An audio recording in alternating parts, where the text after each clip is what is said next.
আসসালামু আলাইকুম। ম্যাথ করি প্রতিদিন, জয় করব বাধাহীন।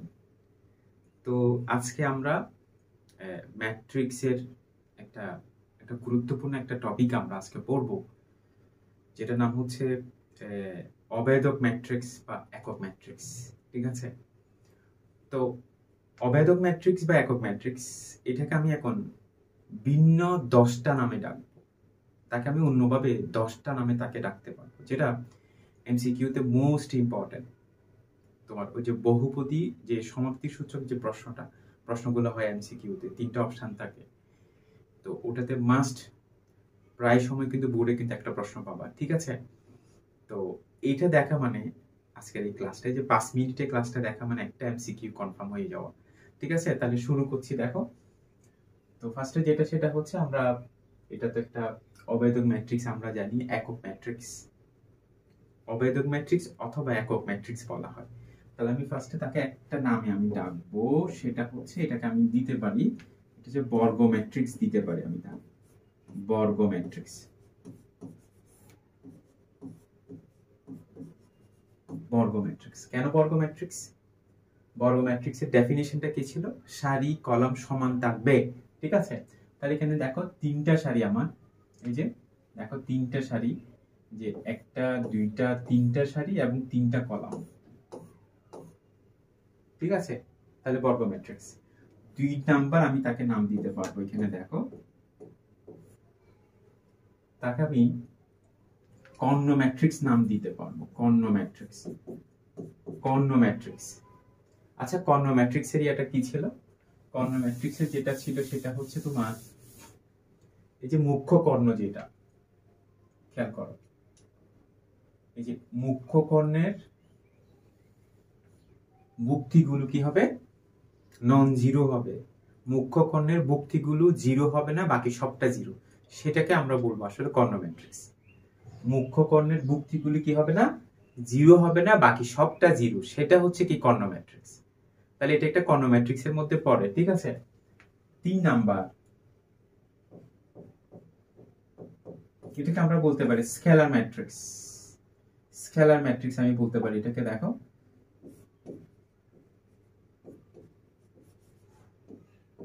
এটাকে স্কেলার ম্যাট্রিক্স আমি বলতে পারি। ঠিক আছে?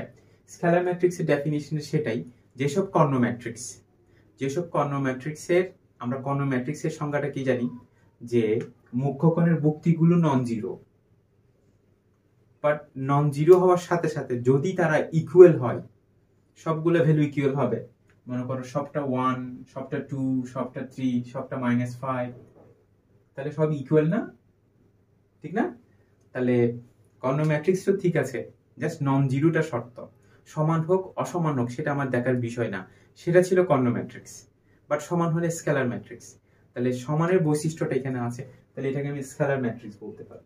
এটাকে আমরা স্কেলার ম্যাট্রিক্স বলতে পারি। ঠিক আছে? তারপরে আমরা এখানে দেখো, আমি 4 নাম্বার দিতে পারি। এখানে খেয়াল করো,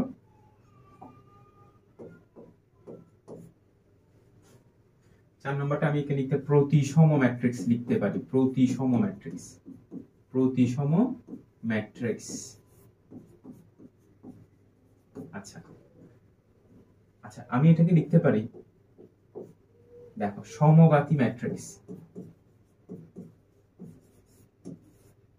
সমঘাতী ম্যাট্রিক্স লিখতে পারি। ঠিক আছে? আমি এটাকে লিখতে পারি,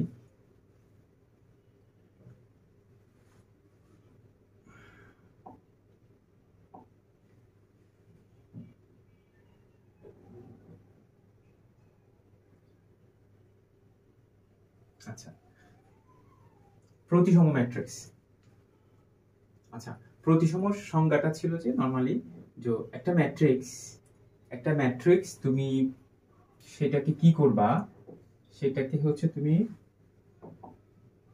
ট্রান্সপোজ করবা। একটা ম্যাট্রিক্সকে ট্রান্সপোজ করবা, তো ট্রান্সপোজ করার পরে যদি সেটা মূল ম্যাট্রিক্সের সমান হয়ে যায়, তুমি এটাকে সারি কলাম চেঞ্জ করো, সারিগুলো কলাম করো, কলামে কনভার্ট করলে কিন্তু আসলে দেখো আসলে ম্যাট্রিক্সের পরিবর্তনটা হবে না, সেইম আগের মতো ম্যাট্রিক্সটা থেকে যায়। সেজন্য এটা হচ্ছে কি প্রতিসম ম্যাট্রিক্স। সমঘাতী ম্যাট্রিক্সটা কি? সমঘাতী ম্যাট্রিক্সটা হচ্ছে ডেফিনিশনটা এইভাবেই ছিল, একটা ম্যাট্রিক্স তুমি তাকে স্কোয়ার করবা, আবার আগের ম্যাট্রিক্সটা ফিরে পাবা। স্কোয়ার করবা, এর সাথে এক গুণ করলে আবার আগের ম্যাট্রিক্সটা ফিরে পাবা, সেটা হচ্ছে সমঘাতী ম্যাট্রিক্স। সেটা কি? সমঘাতী ম্যাট্রিক্স। তাহলে এখানে দেখো এই বৈশিষ্ট্যটার ভিতরে আছে এই যে অবেদক ম্যাট্রিক্স। অবেদককে সাধারণত আমরা আই দিয়ে লিখে থাকি, আই। তো অবেদকের বৈশিষ্ট্যটা এমন, তুমি এটাকে যখন স্কোয়ার করবা আবার আই পাবা, তুমি এটাকে কিউব করো যে কোনো পাওয়ার নাম, আবার সেম আগেরটা পেয়ে যাবা। এটা অনেকটা যে তোমার বাস্তব সংখ্যা 1 এর মতো তার বৈশিষ্ট্যটা, যে 1 স্কোয়ার 1, তারপর 1 এর উপরে কিউব যাই করো, জাস্ট 1 না, তার মতো বৈশিষ্ট্যটা। ঠিক আছে, তাহলে সমঘাতী এখানে আমরা আসছি। ওকে, দেন আমরা এখানে এটাকে আরেকটা নাম দিতে পারি, সেটা হচ্ছে দেখো এটাকে আমরা অবেদঘাতীও লিখতে পারি। অবেদঘাতী,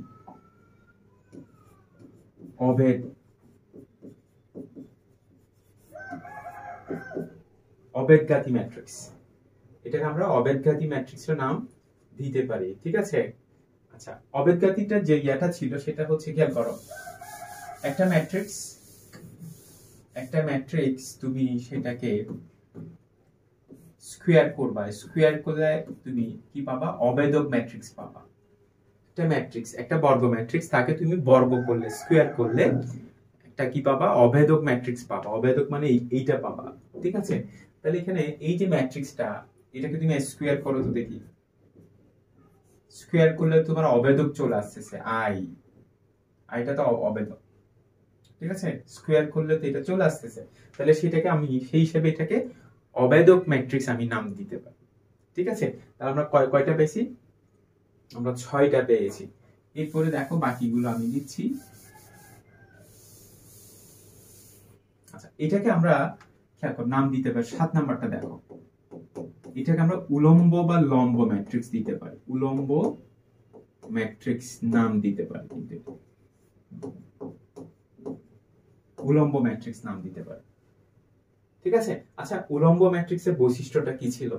উলম্ব ম্যাট্রিক্সের বৈশিষ্ট্য ছিল, একটা ম্যাট্রিক্স তার ট্রান্সপোজ ম্যাট্রিক্স বা বিম্ব ম্যাট্রিক্স গুণ করলে সেটা কি হবে? সেটা অবেদক ম্যাট্রিক্স পাবা। একটা ম্যাট্রিক্স তার বিম্ব ম্যাট্রিক্সকে যদি গুণ করা হয়, তাহলে গুণফল যে ম্যাট্রিক্সটা পাবা সেটা হবে একটা অবেদক ম্যাট্রিক্স। তাহলে সেটাই, সেই বৈশিষ্ট্যটা কিন্তু অবেদক ম্যাট্রিক্সের আছে। দেখো, এই যে অবেদক আই, তাকে ট্রান্সপোজ করো, তাকে ট্রান্সপোজ করো, ট্রান্সপোজ করলে কিন্তু আবার আই ফিরে পাবা, অবেদক পেয়ে যাবা। কারণ হচ্ছে একটা ম্যাট্রিক্স তো অবেদককে ট্রান্সপোজ করলেও আগেরটাই পাবা, দুটোকে গুণ করলে আবার কি আই পেয়ে যাবা। সেই হিসেবে এটা একটা হচ্ছে উলম্ব ম্যাট্রিক্স আমরা নাম দিতে পারি। ঠিক আছে। আচ্ছা, তারপর আমরা 8 নম্বরে যাচ্ছি। দেখো 8 নম্বর হচ্ছে, এটা একটা ত্রিভুজাকার ম্যাট্রিক্স। এটা একটা কি হবে? ত্রিভুজাকার ম্যাট্রিক্স। ত্রিভুজাকার ম্যাট্রিক্স, ত্রিভুজাকার ম্যাট্রিক্স, খেয়াল করো। আচ্ছা, ত্রিভুজাকার ম্যাট্রিক্স কেন সেটা দেখো। তো ত্রিভুজাকার ম্যাট্রিক্সের যে ডেফিনিশনটা, সেটা হচ্ছে তোমার এই যে মুখ্য কর্ণ আছে না, মুখ্য কর্ণের উপরে বা নিচে, মুখ্য কর্ণের উপরের বুক্তিগুলো অথবা নিচের বুক্তিগুলো শূন্য হতে হয়। ঠিক আছে, এখানে তাহলে দেখো আমি মুখ্য কর্ণ বাদ দেই, দেখো তো উপরের সবটা শূন্য অথবা নিচের সবটা শূন্য। মুখ্য কর্ণ, আমি যদি মুখ্য কর্ণটা বাদ দেই, এখানে দুইটা ত্রিভুজ পাবা। এই যে এটা একটা ত্রিভুজ, এটা একটা ত্রিভুজ পাবা। তাহলে উপরের ত্রিভুজের সব বুক্তি অথবা নিচের ত্রিভুজের সব বুক্তি যদি শূন্য হয়, তখন সেটাকে আমরা বলতে পারি ত্রিভুজাকার ম্যাট্রিক্স। ঠিক আছে, তাহলে এটা একটা ত্রিভুজাকার ম্যাট্রিক্স। ওকে, তারপরে হচ্ছে আমি এটাকে আরেকটা নাম দিতে পারি, সেটা হচ্ছে দেখো,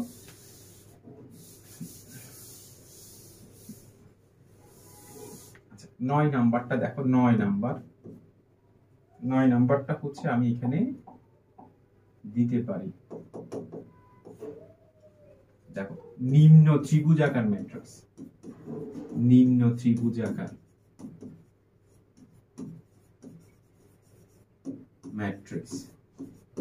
আচ্ছা, ইভেন আমি এটাকে একসাথে 10টা দেখো ঊর্ধ্ব ত্রিভুজাকার ম্যাট্রিক্স নাম দিতে পারি। ঊর্ধ্ব ত্রিভুজাকার ম্যাট্রিক্স। তাহলে দেখো এখানে এটা কিন্তু এমসিকিউতে আসছিল, 23 সালে আসছিল, চিটাং বোর্ডে আসছিল। দেখো ত্রিভুজাকার ম্যাট্রিক্স, তো নিম্ন ত্রিভুজাকার ম্যাট্রিক্স, একটা ম্যাট্রিক্স যখন নিম্ন ত্রিভুজাকার ম্যাট্রিক্স হয় অথবা ঊর্ধ্ব ত্রিভুজাকার ম্যাট্রিক্স হয় তাকে তোমরা ত্রিভুজাকার ম্যাট্রিক্স। মূলত ত্রিভুজাকার ম্যাট্রিক্স হচ্ছে দুই প্রকার, এই একটা নিম্ন একটা ঊর্ধ্ব। নিম্ন ত্রিভুজাকার ম্যাট্রিক্স, ঊর্ধ্ব ত্রিভুজাকার ম্যাট্রিক্স, এই দুই ধরনের ম্যাট্রিক্সকে আমরা একসাথে বলে থাকি হচ্ছে ত্রিভুজাকার ম্যাট্রিক্স। ঠিক আছে, যেমন নিম্ন ত্রিভুজাকার ম্যাট্রিক্সটা কিরকম সেটা হচ্ছে তুমি মুখ্য কর্ণ বাদ দিবা, মুখ্য কর্ণ বাদ দিয়ে দেখো যদি একটা বর্গ ম্যাট্রিক্সের মুখ্য কর্ণের উপরের সবটা জিরো, কন্ডিশনটা কি খেয়াল করো। কন্ডিশনটা হচ্ছে নরমালি বইতে এক্সাম্পল গুলো এভাবে দেয়া হয়, যখন নিম্ন ত্রিভুজাকার ম্যাট্রিক্স হয় তখন নিম্নের এই ত্রিভুজের ভুক্তিগুলো নন জিরো হয়। ঠিক আছে, জিরো থাকে না, বাকিটা জিরো। বিষয়টা এরকম, নিম্ন ত্রিভুজাকার ম্যাট্রিক্স হলে নিম্নের গুলো জিরো হবে না, বাকিটা জিরো হবে। ঊর্ধ্ব ত্রিভুজাকার ম্যাট্রিক্স মানে বইতে সাধারণত যে এক্সাম্পলটা দেওয়া হয়, ঊর্ধ্ব ত্রিভুজাকার ম্যাট্রিক্স মানে এই যে ঊর্ধ্বের গুলো নন জিরো থাকবে, ঊর্ধ্ব ত্রিভুজের ভুক্তিগুলো নন জিরো থাকবে, বাকিগুলো কি থাকবে, জিরো থাকবে। তাহলে জিনিসটা ক্লিয়ার। বইয়ের এক্সাম্পল গুলো নিম্ন ত্রিভুজাকার হলে নিম্নের ত্রিভুজটা কি থাকবে, নন জিরো ভুক্তি থাকবে কেন, তাহলে এটাকে তোমরা বলবা নিম্ন ত্রিভুজাকার। ঊর্ধ্ব ত্রিভুজাকার, ঊর্ধ্বের গুলো নন জিরো, বাট আমার এখানে নন জিরো হলে আমার প্রবলেম নাই। ডেফিনেশনটা খেয়াল করো, ডেফিনেশন হচ্ছে নিম্ন ত্রিভুজাকারের শর্তটা হচ্ছে, কন্ডিশনটা হচ্ছে তোমার নিম্নে ছাড়া, ঠিক আছে, নিম্ন ত্রিভুজের ভুক্তিগুলো ছাড়া ঊর্ধ্বগুলো কি হবে, শূন্য হবে। অর্থাৎ মুখ্য কর্ণের নিম্নে যে ত্রিভুজটা থাকে ওই ভুক্তিগুলো ব্যতীত বাকিগুলো শূন্য, ব্যতীত বাকিগুলো শূন্য হবে। তাহলে এগুলো শূন্য হতেও পারে নাও হতে পারে, যে শূন্য হতেও পারে নাও হতে পারে, এখানে কোনো কন্ডিশন নাই, শূন্য হলেও সমস্যা না হলে। আমার বিষয়টা হচ্ছে যখন নিম্ন ত্রিভুজাকার ম্যাট্রিক্স তখন দেখতে হবে ঊর্ধ্বের গুলো জিরো কিনা, ঊর্ধ্বের গুলো জিরো।